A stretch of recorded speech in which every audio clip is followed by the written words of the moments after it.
Let's take a look at both of these firearms. The ZEV OZ9C Elite, Shadow Systems DR920 Combat. Side-by-side comparison coming your way. All right, folks, so let's get into this. Cannonball Cats on a Budget, Texas here. You saw the intro. You know what this is. This is a direct comparison or a quick comparison between the ZEV Technologies OZ9C X Grip Elite, and the Shadow Systems DR920 Combat model. Bear in mind that this is not apples to apples. This is a DR920 or Glock 17 size. This is as far as size return goes, this is an OZ9CX Elite model, which is basically like a Glock 19X size. So it's a little bit shorter barrel, but we've got the same 17 round Glock style magazine capacities. This is a 4.5 inch barrel. This is a 4-inch barrel. Close enough from my standpoint. Anyhow, before I even get started on anything, I want to tell you guys, as I always do, I'm not sponsored by anybody. I'm not accepting these firearms as testers or anything of that nature. These are firearms that I work and earn money to be able to purchase with my own dollars and cents. And so I'm not sponsored. I don't really care what anybody thinks. I'm going to give you my honest opinion, right, wrong, or indifferent. At least you're going to get honesty from me. And there's not going to be any dress up on this and and all that BS. If it's a I'm going to tell you, but if it's not, I'm going to tell you that as well. So anyway, let's get into this right quick. I don't want this to be a super long video. I do enough of those already. I am going to have, I don't have them yet, individual reviews of each of these firearms. But for this one, I felt this was a little more important at this time to do a direct comparison between these two brands before I even do a review. So bear in mind that no matter what I say about these two firearms, it is only in reference to their comparison to each other. These are both excellent firearms in result, okay, out of the box. But ultimately, whatever I say about this one or this one only refers to what I think of it in comparison to the other. All right, these two alone, not an industry standard comment. Might make a couple people happy or unhappy but as far as Shadow Systems lovers or ZevTech lovers. But you know what? If you don't like it, turn the channel.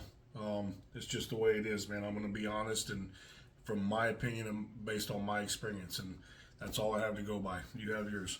Anyhow, all right, let's get into it real quick. ZevTech. I put a few rounds through it last week, about 250 starting the break-in process.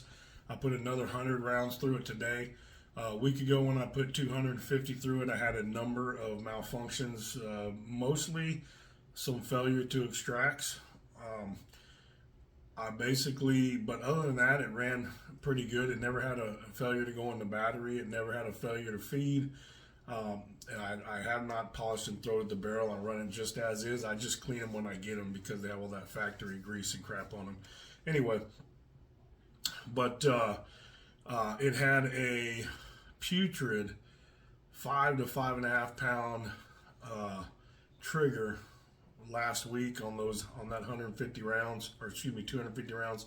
Today the trigger was the same, but after another 100 rounds through it today, first of all, it had 0 malfunctions today. It ran perfect on all 100 rounds. It shot very well, and came back here, got everything cleaned up, checking the trigger. Incidentally, by the way, man, I neglected to do this, and I'm sorry. Here it is. Everything's empty, unloaded on this one. There you go.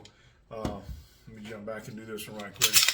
You can see this on the Shadow Systems. Everything's empty, unloaded, nothing in the chamber. All right, we'll get back to this one in a second. Back to the ZevTech. But today, after coming back from shooting it and firing it, I'm happy to say that the putrid, nasty experience with the trigger has gotten better, and it is now, the trigger is a still gritty overall, but much smoother, 4.5 pound average trigger. And I was able to, I guess it's just from shooting it in. It's what I was told would happen, and that is happening. The ZevTech trigger, not the best trigger out of the box, or even as the weight comes down, because it really doesn't have a wall per se. It just kind of goes back, and then just kind of, there it is. You know what I mean? It's got a decent reset right there, and pretty nice return after reset. But that initial pull is a little awkward, a little odd to me. But nonetheless, it is what it is. It shot well. Happy with how it shot in my hands. It probably would do a lot better in someone else's hands. I'm still, the jury's still out on the 1 in 14 twist polygonal barrel, which I believe it's a polygonal rifling. But anyway, the 1 in 14 twist, the jury's still out on that. We'll kind of see as that wears on. Haven't got an optic for it yet. Still looking to see what I want. It's got an RMR footprint. All right, Shadow Systems. This firearm, they say it takes 150 to 200 rounds to break in when you first acquire it, when you go to the range. I fired exactly 150 rounds through this today, and it had not a single malfunction. It ran every round through, it ejected every round, and it performed flawlessly. The trigger on this firearm is a little bit heavier than I wanted it, but it is very smooth to the wall. This one actually hits a wall, and then it releases there. Show you the reset. Got a really nice short reset, very crisp, very tactile. A little bit heavier than I want, but I've only got 150 rounds through it. I understand it's probably going to lighten up a little bit too. It's sitting up right around that 4.5 to 5 pound mark on average. I expect this to be in the 3.75 to 4 pound range once it's all said and done. And for me, I'm fine with that. I would like to see this one get down to that range too, is down to that 4.5 pound mark. If these will both break in a little further on the triggers and get a little smoother and get down to that 3.5 to 4 pounds, that's amply good for me on a striker fired pistol for my taste. Okay, I don't need anything lighter. I can fire them effectively from there. This firearm, with the sights the way they are, it has a tritium front night sight and a blacked out rear. Shot very low, so I had to find the aim point on this. And basically, the aim point is on this one. If you just put a line across this rear sight flush with the top of the sights, and then you just set that tritium dot there directly on top of that line, you are dead center, laterally and vertically, from 5 to 10 yards. That's what I shoot, is 5 to 10 yards at the range. I rarely stretch it out to 12, 15, and 25. It's an indoor range, and I do it, but today I didn't, because I'm just trying to break it in. But it was balls on at that length. Sorry about that comment. That's not cool. Anyway, that's how they both shot today. Okay, now I'm going to give you, the reason why I wanted to do this comparison was I wanted to give you just what my thoughts are on both of these. This firearm, very well priced. It's a couple $100 more than a Glock 17, but out of the box, it's got updated triggers, it's got a match barrel. The barrel itself is fluted.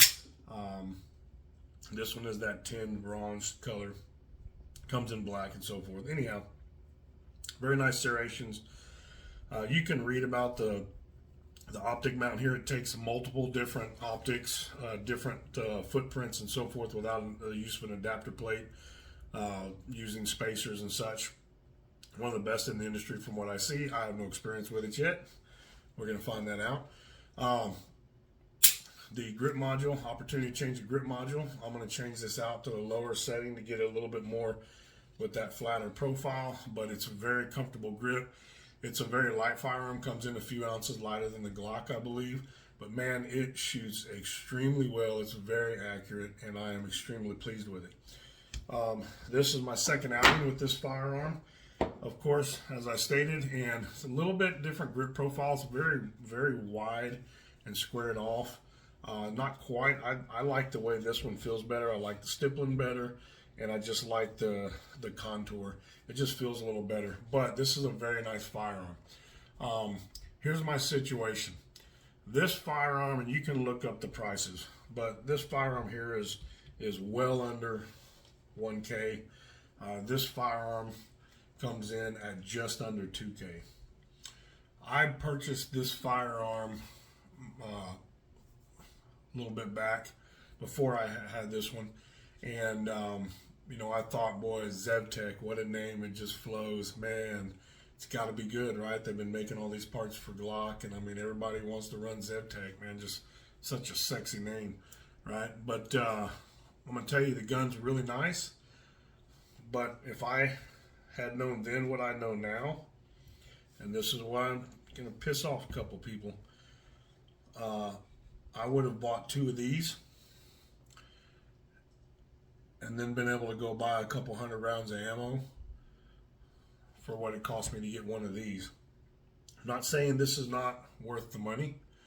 What I am saying is that for the cost of this firearm here, I expected it to be a lot better out of the box. Hey, I've got some firearms that have to be broken in. They're some high dollar firearms. For example, I've got, just one example. I've got Dan Wesson PM9. This is an amazing firearm.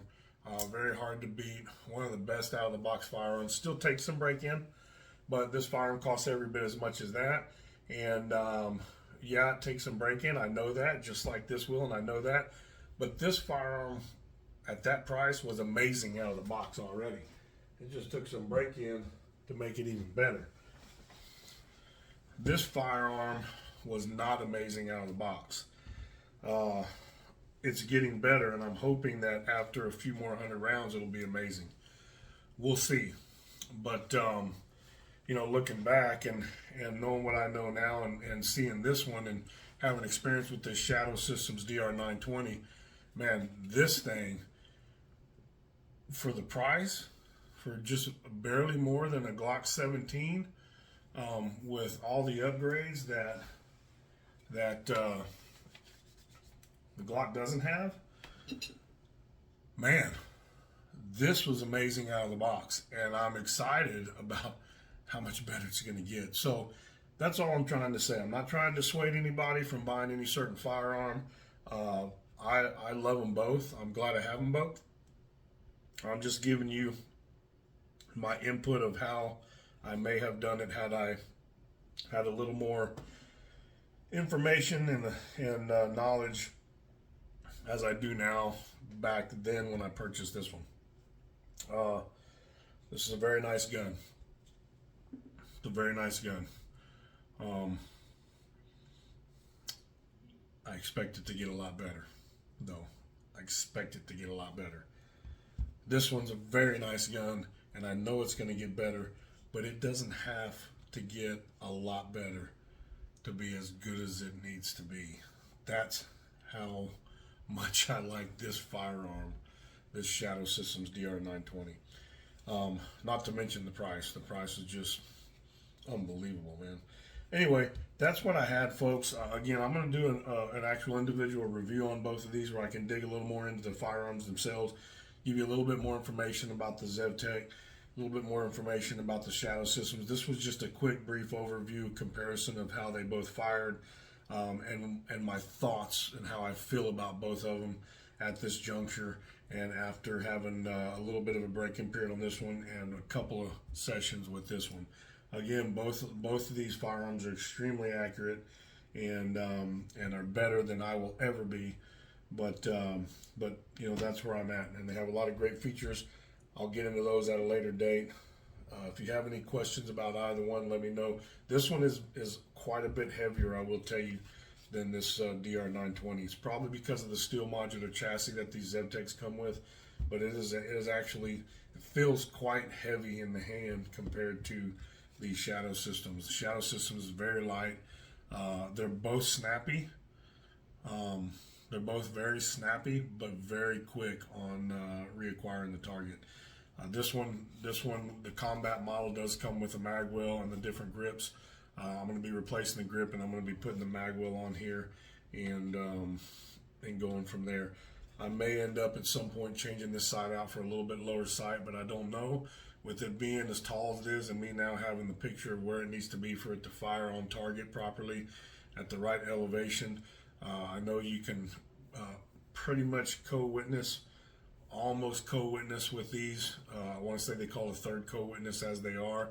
Definitely this front post is high enough to co-witness on the rail or the flat portion of the red dot. So we'll see what I decide to do. I don't know. A lot of people get concerned about co-witnessing. I'm not that concerned about it. This I know we don't have to worry about. This is designed to sit low. The red dot's in here so you can co-witness on these normal height sights. I'm going to change that fiber optic out to a green though. I love fiber optic sights. Can't stand the red though. I want the green, and it did come with that. Anyway, more to come when I do these individually. I want to tell you, everybody, I thank you for joining in on this and watching this video. If you have any comments or questions, please let me know. I'll be happy to answer them, and look out for the review on both of these upcoming the next week or so. All right, thanks for your time, folks. Cannonball Cats signing off. Have a good one. God bless you. God bless America, and God bless Texas.